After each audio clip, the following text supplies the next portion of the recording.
欢迎收看《某节点评》。今天川普又放狠话了，现在这一次他不是加倍奉还，他是要20倍奉还。他特别点名了伊朗说，如果你胆敢去侵扰、你去伤害荷姆兹海峡的话，他会用最强大的火力20倍奉还给伊朗。这个代表什么？这代表这场战争其实已经到了收尾的阶段。这场战争最关键的节点就是荷姆兹海峡。如果川普可以控制荷姆兹海峡，他如果可以让荷姆兹海峡自由航行的话，他还会畏惧伊朗吗？伊朗对他还有任何的影响吗？现在伊朗已经没有空军，已经没有海军，他已经没有火箭，甚至他的无人机已经受到了巨大的伤害，他已经没有办法对外扩张。一个不能对外扩张的国家，他唯只剩下荷姆兹海峡。如果今天川普真的把荷姆兹海峡抓起来的话，他可以对整个伊朗为所欲为。一个可以对伊朗为所欲为的川普，他对于整个战局会有多大的影响呢？好，我们今天请到4位来宾，在台湾首位的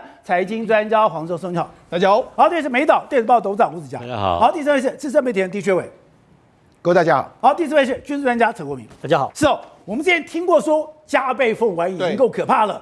现在川普居然讲说，你胆敢阻止石油通过荷姆兹海峡的话，我要20倍奉还。我本来听不懂，你告诉我才知道说，原来现在伊朗的战争到了最后的关键时刻，已经到了最后的节点。这个节点是什么？谁能够控制荷姆兹海峡？如果美国可以控制的话，那现在美国就完全没有任何的担心了。是，它可以整个等于说为所欲为、予取予求的来对付伊朗。没错，实际上20倍奉还这句话从川普的口中说出之后呢，你知道吗？全世界股市昨天大跌，今天大涨，所以那甚至油价也大跌。所以呢，他一句话改变了全世界。他这句话是什么？伊朗敢阻止石油通过荷姆兹海峡的话，美国将20倍奉还。他这样一讲之后呢，全世界都为之震动。他一句话影响全世界。另外，他还讲另外一句话，这是美国送给中国及所有频繁使用荷姆兹海峡国家的礼物。他讲这句话好像是送给中国礼物，是不是？对啊，没有。我以为是讨人情啊，他是威胁中国。你说这句话是威胁中国？当然，礼物我可以收回来，礼物收回来的时候，你要知道，你要感谢我就多买一些东西。所以他的意思是这样。好，那我们讲他这样20倍奉还一讲之后，大家认为说，哇，川普老大哥出来主持公道的时候，荷姆兹海峡应该可以通过了。所以呢，油价昨天早上我们还看到一桶到120块哦，现在已经来到了80几块，一下就跌下来了。那你说真的有没有油船通过了？有，这个希腊船网旗下的这个神龙号的这个油轮呢，它就通过这个地方，已经开始有油轮通过了。不过他还是很怕说会被攻击，他通过这个荷姆兹海峡还是关掉应答器，通过之后把它打开。所以看起来的话，现在已经有油轮开始通过，而且那现在的这个川普就准备弄出组合拳。组合拳是什么？一个我可能有保险公司，我在那边美国主导的保险公司，美国军舰要在旁边护航的这个情形，他只要控制住了荷姆兹海峡的时候，这一场伊朗的战争来说就基本上就结束了。为什么？因为这一次大家全世界最怕就是因为你伊朗攻击荷姆兹海峡，导致石油大涨嘛。现在我控制住之后，油价不会大涨，大飙特飙的时候，伊朗接下来我就是关门打狗。而且你讲说，为什么川普他敢讲说我要你无条件投降？是因为对川普来讲是。现在你海军已经没有了，对，你现在空军已经没有了，对，你现在基本上已经没有对外扩张的武力了。是，我现在唯一在乎的只有你荷姆兹海峡。是，如果荷姆兹海峡我也控制的话，对，那等于说我跟你没有谈判空间的，是，我可以为所欲为啊，对，我想打哪就打哪，我想炸哪就炸哪，我想对你做什么攻击我就做什么攻击。是，就伊朗来讲，它是没有还手的余地的。没错，刚才你提到嘛，它已经没有空军，没有海军，而且现在只剩下陆军，而且人家都龟缩在你的基地里面，所以现在怎么办？你根本无力反抗。我们看到一个非常重要的指标，你看。首次的13架的这个美军的 B-52轰炸机飞到英国来。好 ，B-52轰炸机是载弹量最大的轰炸机。我们知道市场它可以炸弹量可以30吨。另外一个，它还出动了什么？它现在出动了这个82空降师来到这个地方。然后这个地方来说，82空降师要做什么？82空降师就是精准打击。我如果发现你的核设施铀矿在哪里，我就进去把你单点的把它拿掉，或者我要占领这个哈克岛的时候，我就单点把你拿掉。这是他们准备的一个状况。但是呢，B-50轰炸机才是真正的杀器中的杀器啊！而且之前讲哦，我进来我不是用隐形战机，我用 B-52 没有隐形功能，我就是堂而皇之的进到你的领空。而且现在很多人担心说，哦，你现在的精准炸弹不够了啦，你的火炮不够啦，火药不够了啦，你这场战争不能持久。对不起哦，我今天如果是 B-50的话，我使用的弹药根本不用担心不够。对，没错。为什么他那么大胆？B-52不是隐形轰炸机，进去你不怕被攻击吗？因为伊朗现在已经没有任何武器了。你看，川普直接说嘛，海军都被歼灭了，我们已经歼灭了43艘，但是其实46艘，但是其实是50艘。另外一个部分来说的话，有人就问川普说，我们打掉了这个伊朗的这个所谓这个船舰是什么等级？他说其实是不错喽，装备不错哦。那你说，那为什么不把它干脆把这个所谓船只虏获，然后把它拿回来呢？而是要把它集成它呢？你让美军说什么？集成它更加有趣啊！所以等一下，你看美军真的把你玩弄在手掌之间嘛。而且像我们以前报道过很多的环太平洋军演，环太平洋军演每次最后的重头戏是什么？大家要狂轰滥炸军舰，对，也就是军舰不是你想炸就炸的。当然，过去在环太平洋军演里面，曾经连炸了10几枚、20几枚的飞弹，结果那个船还是继续的漂浮在空中，是唯一只有什么 MK48一枚就直接把龙骨打断。对，可是这次不是哦，是这次我可以用战斧飞弹，我可以用远程飞弹，我用这个鱼雷，对，连续的攻打，代表现在美国集成军舰的能力是超乎我们想象的，而且他这是要展示给别人看的，展示给谁看？克主要竞争对手谁呢？谁有那么多船只？中国。所以呢，他故意就打给中国看嘛，因为他很多装备来说就是俄制跟中制的武器，我就打给你看。对，所以呢，为什么美军又说打起来更有趣，就是打给敌人看的一个意思。好，因为中国自己很骄傲的讲说，我现在是全世界军舰服役最多的，我就像下水饺一样，在整个西太平洋里面，我的军舰数是远高于美国的。现在我就告诉你说，你很多，对不对？对。现在我居然可以一个一个的端掉，我现在这个时刻里面，我已经可以干掉50艘的伊朗军舰。对，我们讲事实上，美军在2战的时候，你看他一共出动了约莫3万架次的 B-29轰炸机。当时你看东京大轰炸，到处给你日本主要城市的这个大轰炸，炸到你根本日本无反抗之力。那你知道吗？当时轰炸掉了所有的武器来说的话，现在大概只要出动4000架次 B-52跟 B-1B 就可以完成了。对这个4000架次，这个太简单了。而且人家说，当时的这个1万多个目标来说啊，只要500架次就可以达到。所以对现在来讲的话，美国人家就说美国，你好像炸弹不够啊，精准导弹不够，他根本不需要精准导弹，我最普通的战斗的炸弹，我用 B-52轰炸机这么大的炸弹量过去给你狂轰滥炸。炸到让你连路都不知道该怎么走，对，所以他的策略是这样。更何况所以你的意思说，我今天如果动用到了 B-52，我就是代表一个全面碾压。对，没错。那你看，现在还有第3个这个布希号也要来这个地方嘛，它的打击力量会更加重的一个状况。所以你看，美国有大量的这个空战来这个进行碾压。那你想，不是只有这种所谓这个大军力的这个碾压，他们也可以进行所谓的精准的这个打击啊。我们可以看到说，这几天的一段时间里面来说，他们不是展示了非常多。你看，不论你是把这个飞弹车藏在这个桥底下，或者说你把这个工厂里面来说话，有很多这个武器，我要炸你，我炸到工厂，不会炸到马路。美国都展示说，你看，我不是只有重型轰炸，对，我只要发现到你有什么我需要精准打击，我也可以精准打击。所以你看，伊朗现在怎么办？他没有还击能力，他只能够第一个。好的东西准备被精准打击，那如果一般的这个建筑准备被狂轰滥炸，它根本毫无反击之力，所以才说嘛，只要控制了荷姆斯海峡，这个战争基本上是的确结束了。难怪川普说我没有要跟你谈判。对，没错，我要你无条件的投降。好，那我们跟他讲，事实上我们就说这一次的攻击来说的话，真的是让我们看到说以色列跟美国军事的实力。这几天的时候，不是他们公布说哈米尼的这个碉堡，它的碉堡你看，它不是只有表面上的碉堡，它有好几层的这个碉堡，这样层层叠叠这样下去，然后他们在这边办公。所以说以色列事先已经知道你的碉堡长什么样子，所以50架次投了狂轰滥炸，炸一层再一层再一层再一层再一层给你炸到你哈米尼毫无还手跟毫无葬身之地。对，你就知道说这一次显见了美国跟以色列。我们难怪那天看到的讯息是说，以色列的 F-15发射了30枚导弹，它是放到了外太空，然后精准的打击垂直下来，一枚，完全是哈米尼的那个空间里面。对，就是因为它不是只有表面，它不是只有地表，它在底下有很多层。对，它其实占地非常广，在这个所谓的这个德黑兰的市区，然后一层一层给你炸。你以为你躲到一层的时候，上面看到炸弹，但是它一层一层给你炸下去。你就说这一次以色列军方要置哈米尼死地，到底是多么完整的准备？好，吴总，我们在讨论这个事情，就是说，大家会觉得你川普太嚣张了，你凭什么？跟你讲，伊朗这么大的国家，你说，我没有要跟你谈判，我要你无条件投降。很多人讲说，这个无条件投降，这场战争就会没完没了下去。你说没有，那个太外行了。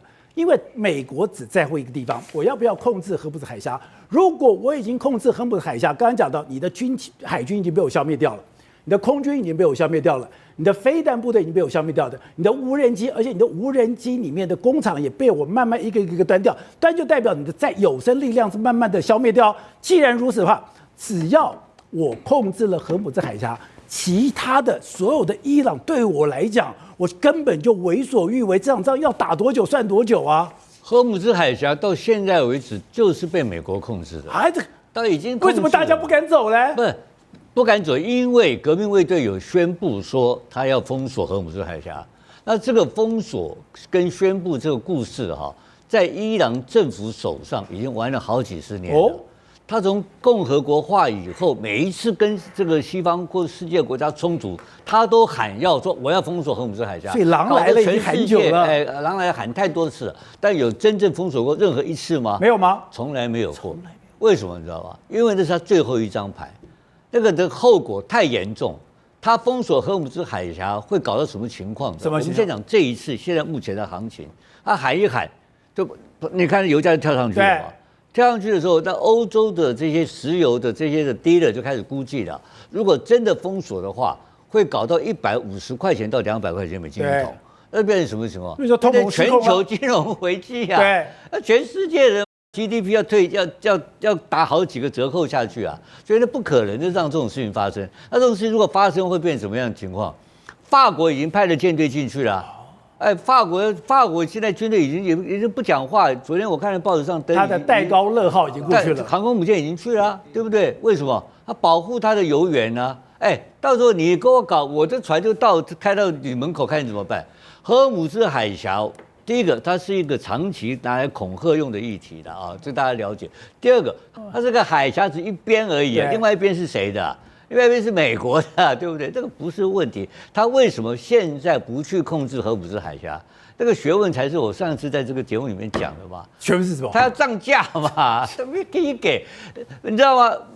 全世界第一大能源出口国是哪个国家？美国。美国啊，最大生产国是他。它是什么？它什么？美国这几年它的石油生产已经增加1倍多了。对，它是全世界第一大。我们先把概念讲清楚。然后它的油叫什么油？它是页岩油，但是它成本多少钱？你知道吧？它每一桶一样的一桶成本是40块钱美金到70块钱美金。所以它75块啊，如果再跌10块钱的话，它有很多页岩油的工厂倒闭，你知道吗？成本。不付成本，要不付成本倒闭，现在很多在陷入危机当中啊，跟联邦贷款啊、借钱啊，很惨。所以川普看到他涨起来的时候，好急啊，就让晚上涨一下。川普最希望涨到120块。120块来讲的话，对他来讲最有利的一个价格。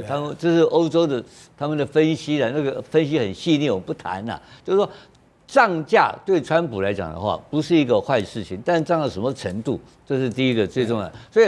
我再回到刚刚讲的，所以荷姆斯海峡不用封锁。好，那问题是谈到伊朗的问题。你说你们刚刚提到，可以他随便川普怎么干，对这个事情对不对？这是对的，大概8、9成都对了。我现在问很简单一个问题嘛，伊朗要活，要凭什么活？第一个要外援嘛，对，他子弹要打光，对不对？他的钞票要花光，对不对？他的飞弹要打光，那他后援是谁啊？谁给他后援？中国敢吗？不敢吗？中国当然不敢啊！中国没有给他后援嘛。所以川普讲那句话是说，我现在谁胆敢去动荷姆斯海峡，我不是加倍奉还，我是20倍奉还。他还特别要中国感谢他这个大礼。然后唯一在这个国际媒体上面传播的有提供外援的一个国家是俄罗斯。对。结果有美国《纽约时报》记者就跑去问中央情报局的高层官员。中情局官员不回答这个问题，然后呢，他的军方，他这个国防部回答很简单，他是战争部回答说，我们不太在乎这个事情啊，不太在乎俄罗斯帮他忙这件事情，因为据说谣传啊，欧洲媒体谣传说最近几波的飞弹攻击啊，会精准的打到美军基地哦。那个就是俄罗斯提供的卫星的导引啊。对，这个坐标我不给你怎么打？这个坐标谁给啊？俄罗斯给，说俄罗斯给的。那俄罗斯为什么要给？那是不是真的俄罗斯给？不知道，这都是这像都是谣言。可打到谁嘛？都打到盟邦的美军基地或是外面。那他打谁？他都是打阿拉伯的盟邦嘛。所以这个是一笔糊涂账。但最后的结果就是孤立了伊朗。伊朗现在完全没有外援，没有外援，这个仗怎么打？结果他选出来一个全伊朗最狠的一个最狠的一个这个最高领导人。你说哈米尼的二儿子很狠，因为他非狠不可啊！根据伊斯兰的法律、伊斯兰的文化的传统，以眼还眼，以牙还牙，杀父、杀母、杀儿子、杀子女，这个有这种血海深仇啊，他不能不报仇的。他的宗教的信仰上面，他非报仇不可，他根本不可能有任何跟美国谈判空间嘛。他故意选这个人出来啊，在干什么？就革命卫队故意跟你耍狠啊！这有门给你吹个紧绷啊啦，尾桥的啦，那尾桥可不可以桥？可以吗？当然才可以桥嘛！我就告诉你，老子跟你拼了嘛！我带传自杀炸弹，全身火药，全身火药跟你拼了嘛！拼了之后，你要跟我谈个好价钱嘛！因为你不要忘记啊，这个荷姆兹海峡，包括整个中间的炼油的利益是最大是谁拿到嘛？革命卫队拿到嘛？革命卫队也已经不是革命卫队，不是一个宗教系统，它基本上是一个企业关系。对。所以他们还是在搞钱，所以他的千里为官只为财，只为财啊！所以他很简单，为什么川普不急呢？川普也是只为财啊！这个我跟你讲，大家都为了钱，你巧几年，你把他当演戏，他不讲。我们看他们紧张，都担心东担心西，他们在搞钱。美国昨天记者在飞机上问他，还是在哪里问他，说什么时候要结束？他跟你讲说不太顺，快了。他为什么有这个把握？通通在他掌握手上嘛。中国跟几个外国中俄两个大国不介入，他就吃你吃定了嘛。然后内部有没有分裂？当然内部一定分裂了嘛。所以这个故事完全在川普一个人在玩，他玩的问题现在不是在军事作战，基本上是人员作战，人员的整个权力的重分配、财务的重分配，他在救美国。第一个涨价救美国的页岩油的企业，第一目标；第二目标更大。要把全世界的人员通通控制住。好，轩，我们刚刚看到他去打哈米尼的那个过程里面，我真的觉得太精彩了。是，他讲的哈米尼原来不是只有一个房子，它是一个整个大社区。然后整个大社区旁边有没有雷达，有没有防卫队，其实都有哦。它的防卫组织其实很严密哦，可是它没有办法，因为以色列是用 F-15直接打到了外太空，打到了这个大气层，当它直接垂直下来，那个速度是你完全挡都挡不了，你就算看到你都不能挡。而且它不是一枚30枚，我当时心里想说，你干嘛要30枚？原来它是底下好几层，我一层打穿了，再打一层，一层打穿，再一打一层，那要多恐怖？那要代表每个弹道都在同一个位置，你说？这是美国长久以来，你要看美国战争不能看一时一地，它是长久以来一直在演练这种攻击能力的。因为美国的武器你要知道哦，你说它的穿地弹，去年的5月重锤有没有？它那个穿地弹进去之后，它还会告诉你回报说我现在打进去可以打到多深，对不对？那我进去打到多深之后，我在里面引爆之后，对，告诉你说已经打了多深了嘛。所以我这一枚是10公尺，对，这一枚是15公尺，这一枚是20公尺。我在司令部里面我都知道，所以你今天说你的地下碉堡到底深度有多少的话，我每一枚打进去说大概有几枚可以打到你最底下的地方哦，他都已经回报得清清楚楚嘛。因为所以从美军这一次的武器可以告诉你说哈，他们今天的武器差距已经跟中俄拉很远了，尤其这个实战很清楚的告诉你说，你中俄没关系，来。你要提供多少武器来？对不对？你提供来了，我也在看清楚，讲你到底武器到哪个阶段嘛。所以你说你中俄这次敢攻击吗？不敢来啊，对不对？而且你知道吗？刚刚我们讲到荷姆兹海峡这个地方，为什么他要控制荷姆兹海峡？其实啊，美国最怕的就是怎样？革命卫队，他们下面分了很多层哦。革命卫队有圣城军、巴斯基啦，革命卫队的陆军、海军、空中军，对不对？那你现在这些伞兵游泳散到各地的话，那你到底还有多少巡弋飞弹，或者是那个导弹，或者无人机？我不知道。那现在为什么荷姆兹海峡很多油轮不敢过去？我哪叫你怕的，我们给衰，对不对？对不对？你就算是1/1000，我也不要当那个1/1000呀。更夸张的是，保险公司没有人敢保啊，所以大家没有现在啊，不冒着头皮过去，就要看你美国说现在到底可以提供我多少保障。所以他现在美国他们现在就知道说，你伊朗有很多的地下飞弹城。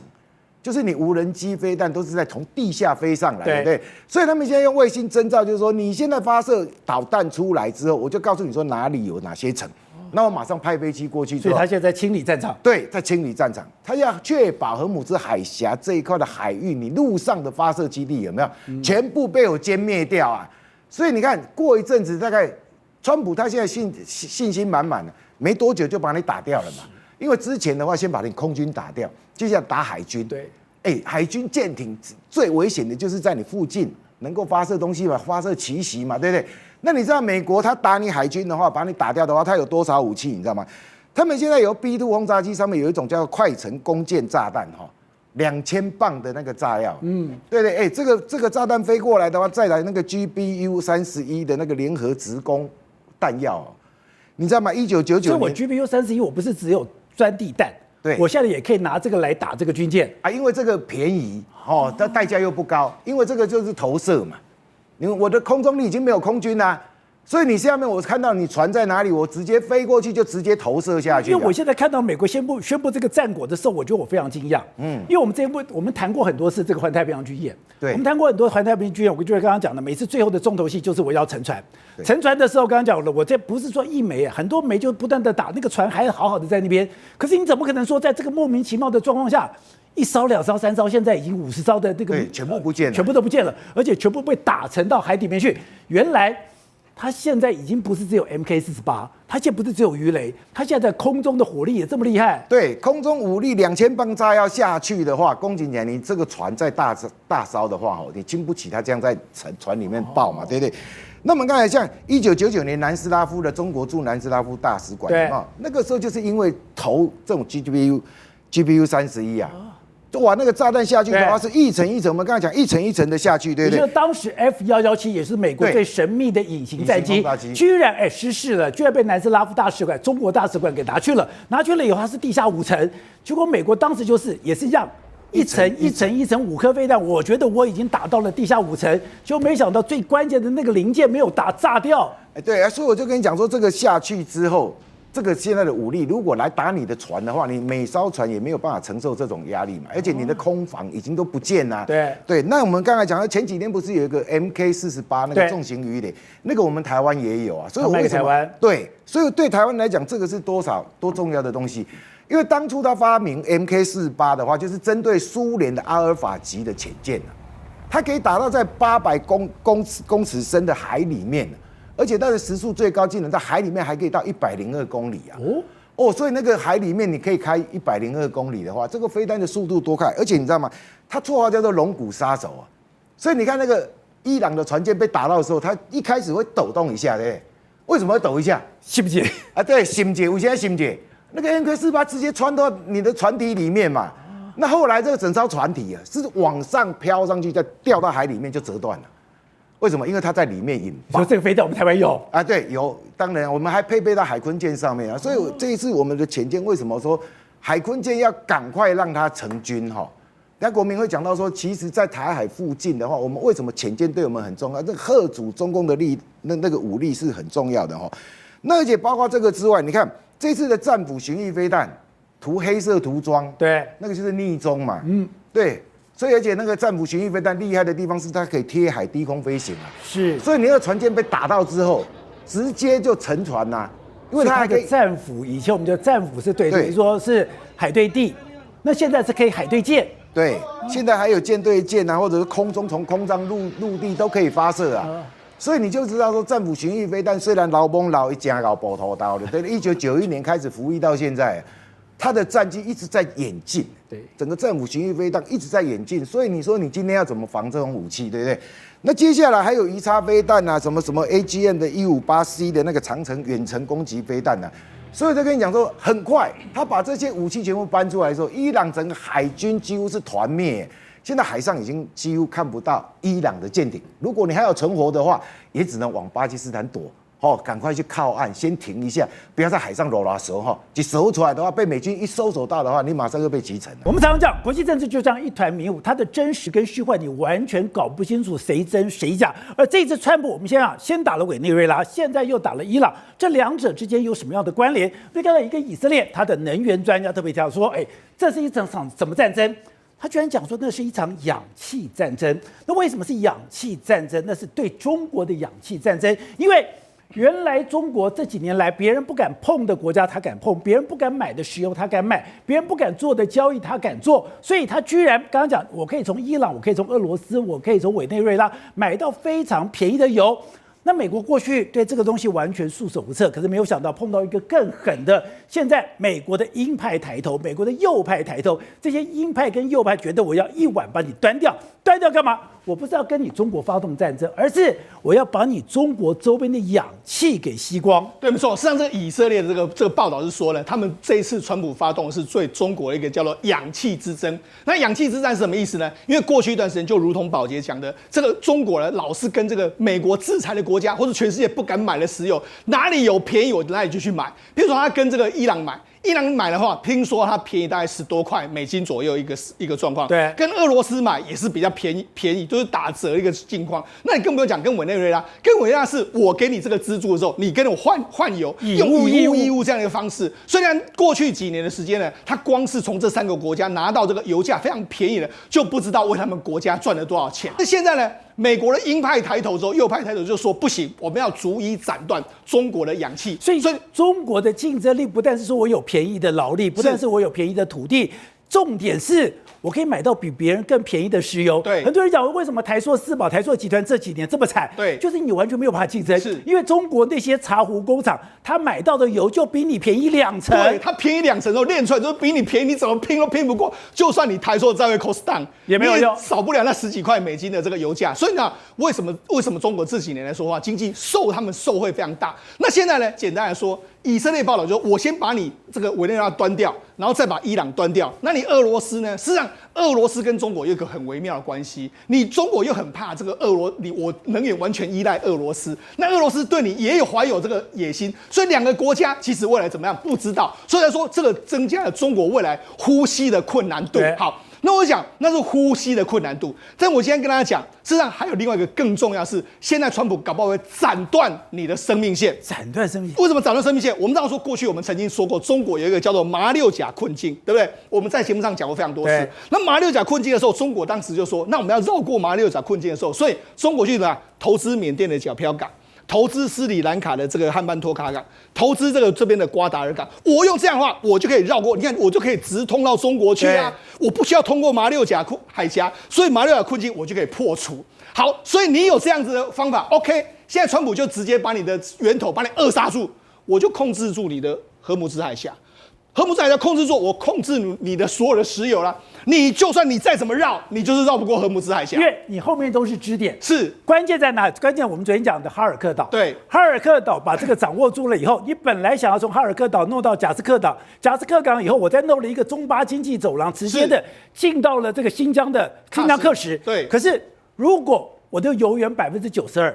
都在这个地方把你锁住了，对，你根本是一滴油都出不去。对，我就跟他讲，事实上中国为了这个事情，他也布局了非常久。他在这个地方有这个瓜达尔港，原本瓜达尔港他们的规划是这样，我们昨天不是讲吗？他有一个哈尔克岛，在这个地方要贾斯克港，原本有个油管，他这个油管还要继续再往这个瓜达尔那边拉过来的话，以后伊朗的油是可以直接进到瓜达尔，再透过中巴的这个经济走廊直接进到中国，完全可以不需要。可问题是这个油管呢根本没有盖好，所以等于是中国还是需要通过荷姆兹海峡。对，那现在川普就知道了，我就控制住你这个荷姆兹海峡，我现在你再怎么绕，我永远都绕不出我的手掌心嘛。这样我们跟他讲，你要想说这个到底为什么这次这个美国一定要把以色列把伊朗打到死？现在还有一个非常重要的原因呢，我们跟他讲，美国的这个右派里面有一个非常大的想法，就是我们呢要在中东和平化，其实我们就要把伊朗除掉特别是伊朗的神学政权。为什么要把伊朗的神学政权除掉？你看这几年来说，中国在后面资助伊朗，那伊朗有这个余力来说，你看也门它扶持这个反叛军对抗政府，对，然后在伊拉克它有这个民兵组织对抗政府，叙利亚也有，黎巴嫩的真主党，还有因为这个在以色列这个哈马斯在这个哈萨走廊，这些都是伊朗在后面扶持的、对，这个美国把它叫做反抗之虎嘛。我只要把伊朗斩除掉之后，这些都没有了之后，中东就是一片和平啊，一片和平。所以我跟他讲，事实上你要说这一次好像是纳坦雅胡，事实上纳坦雅胡在这个2023年，当时不是这个哈马斯攻击这个以色列的时候，他一直在打仗，可问题是当时拜登根本不理他，你打自己打，他根本完全不理你嘛。可是后来呢，听说是怎样？听说是美国的右派，像什么卢比欧啦等等一大堆这个参议员呢，带着这个所谓的纳坦雅胡去见川普说，然后川普就说好，那我们就打吧。而且你知道这一次听说在整个攻击的过程里面来说，原本川普在这个2月27号前几个小时来说啊，我们不一定会打，但是后来坐到空军1号上面来说，跟这些参议员，特别是德州的右派参议员开会之后，就决定开干。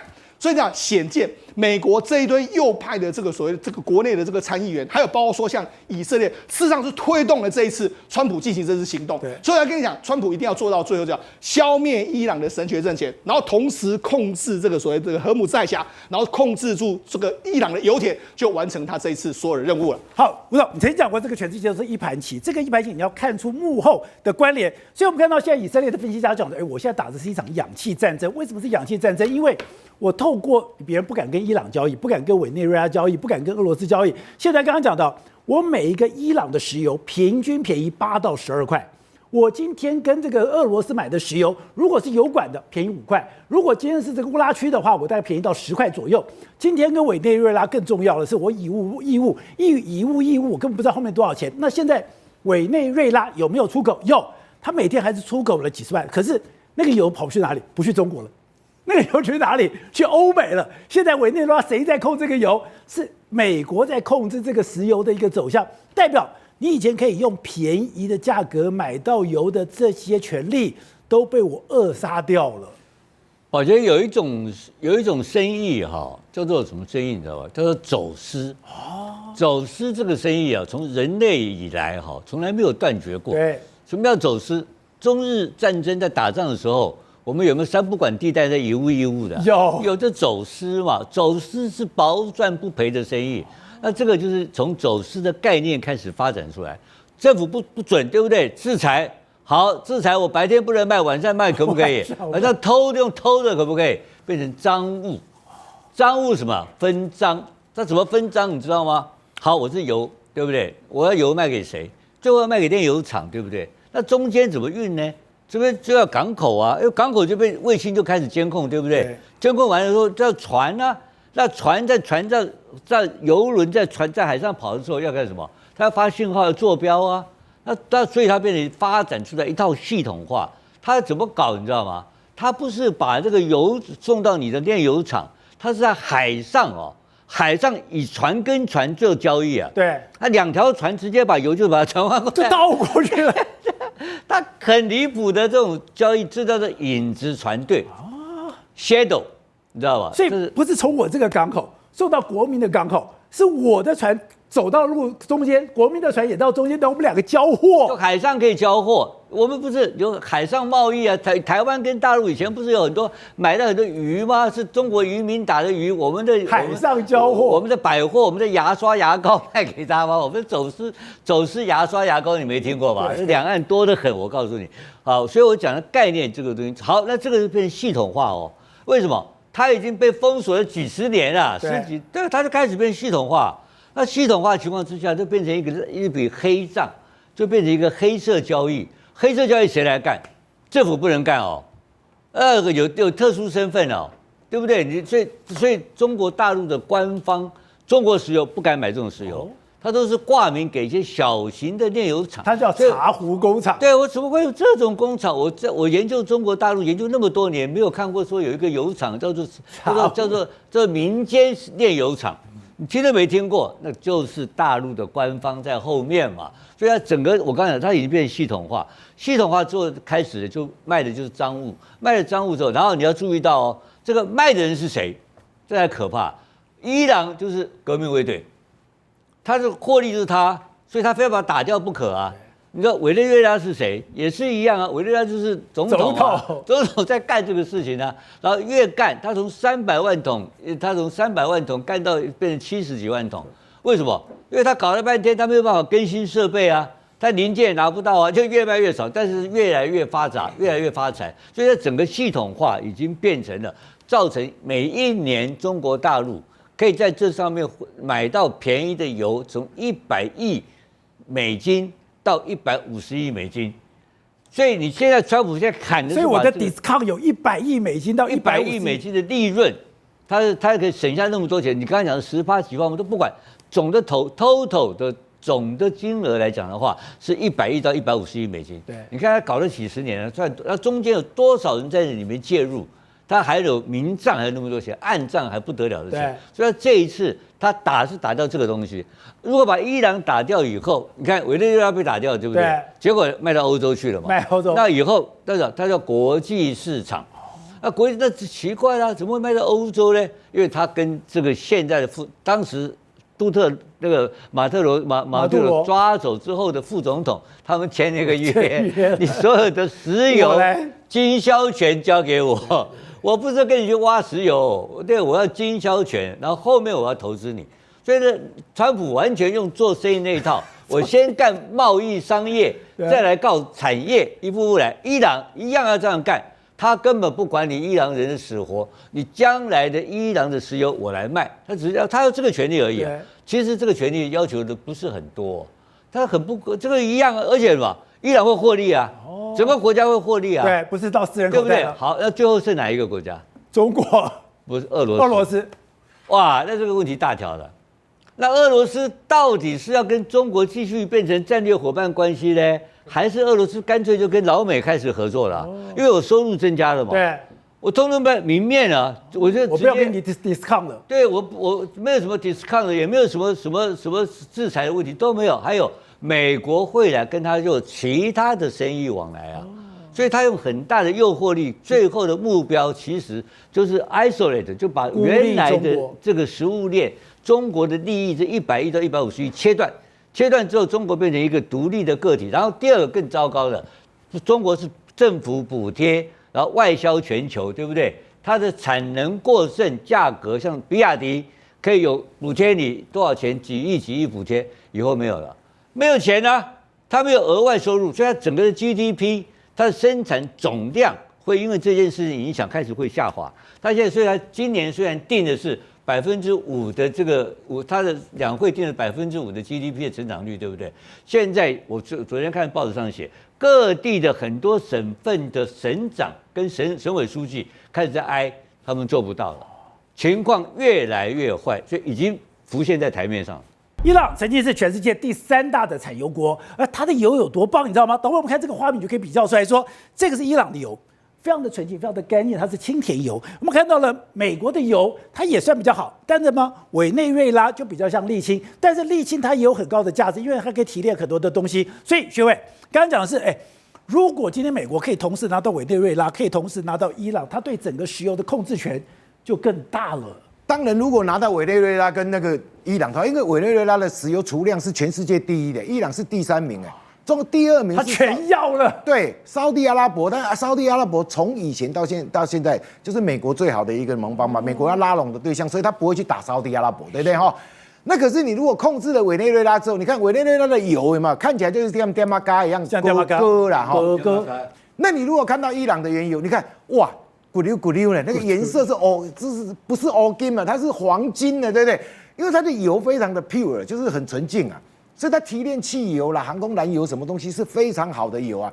所以你看，你如果把委内瑞拉跟伊朗都控制住了之后，我整个石化产品的从上游到下游的整个供应链呐，都被美国拿到手上了。所以你现在世界上你要油的话，来找我，对，是不是来找我？而且我储油最多嘛，储量最多。那现在谁用油最多？当然这是中国啊，对不对？所以他当然要控制这2个国家。那我们刚才讲到伊朗，伊朗在战前的话，每天的石油产量是500到600万桶。那即使是战争开打之后，它一天还能够产350万桶，而且它的成本非常非常低。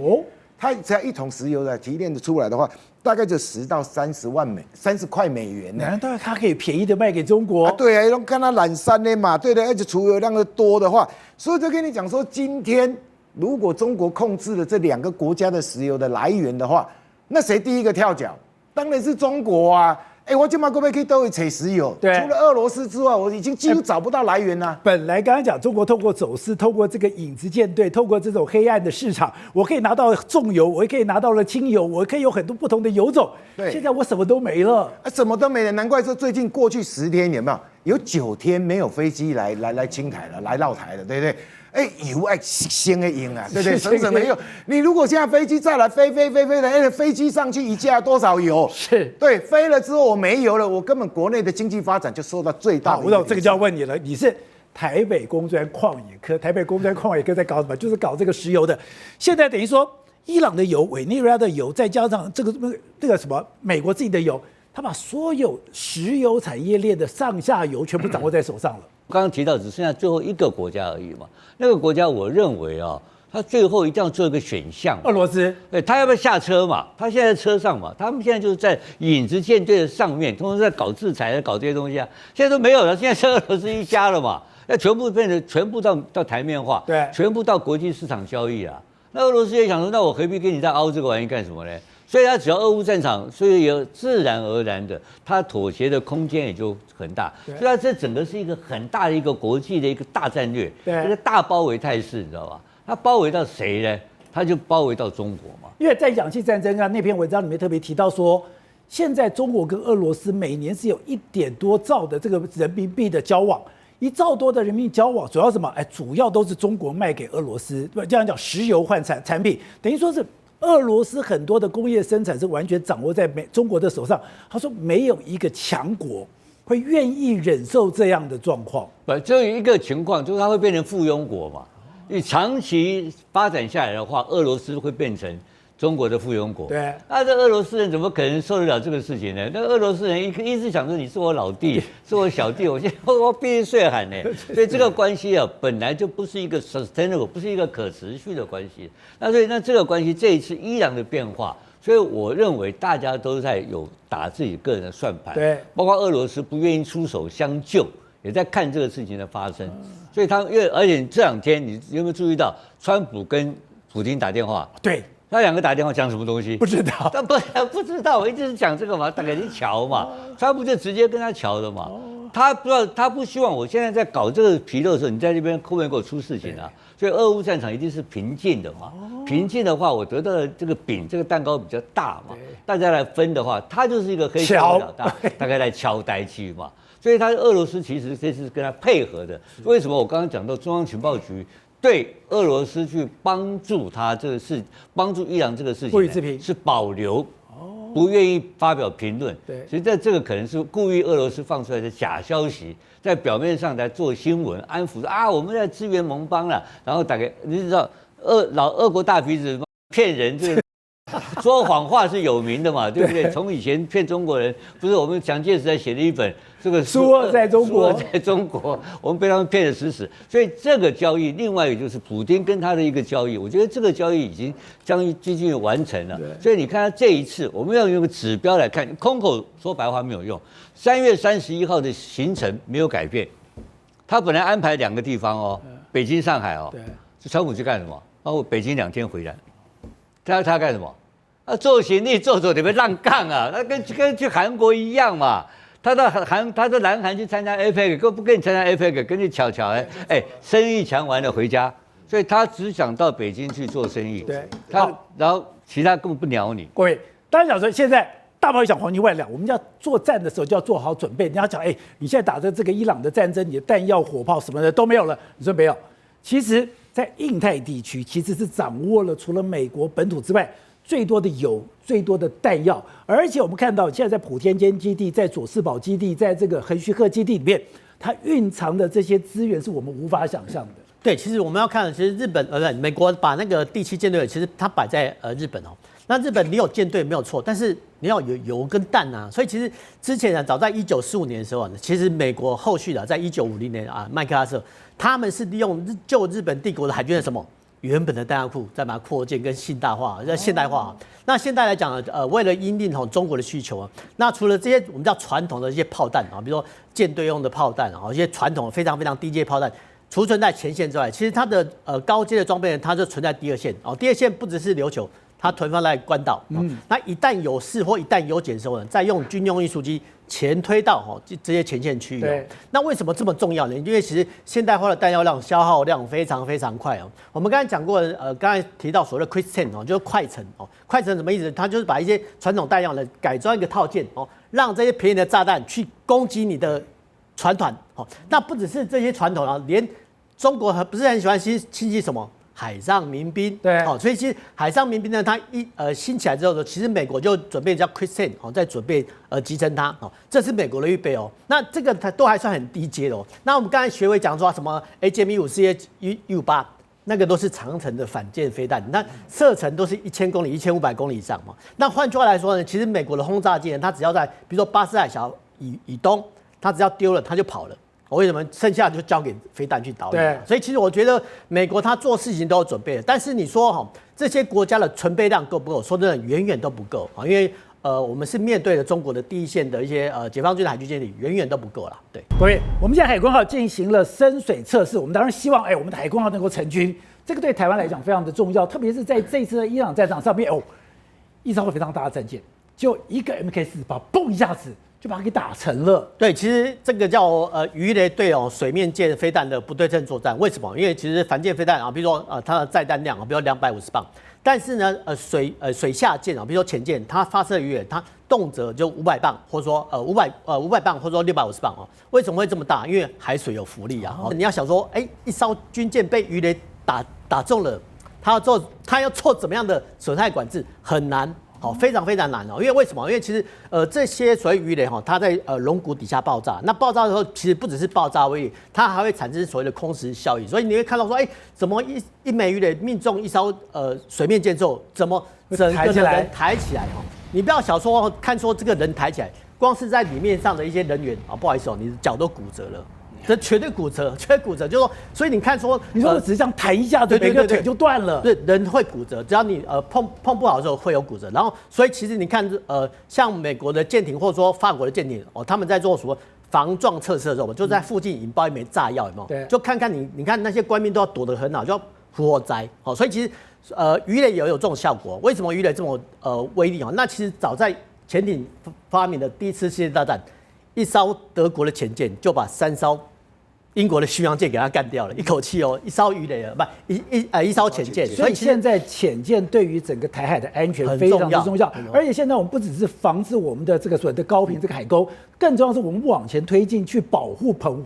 对，其实我们必须说其实海洋的世界其实超过我们的复杂性，超过我们的想象那我们都说什么台湾海峡水浅不够深吗？但是其实你如果说看相关的地形图，你会觉得吓一跳。说好，我们这边举一个地形图这边有一个地方叫做高屏峡谷，什么意思？不是我们都知道美浓峡谷，但是其实有高屏峡谷，什么意思呢？就是说高屏溪就经过常年的冲刷之后呢，它会在陆地上形成峡谷，但是没想到这个效果呢，影响到海面下。那海面下这长几万年冲刷下来的，居然这个水深多少你知道吗？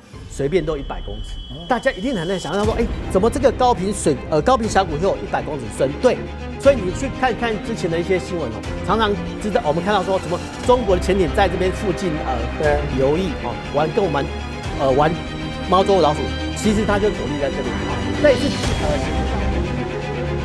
57台每晚9点，宝洁点兵点出全球战略新布局。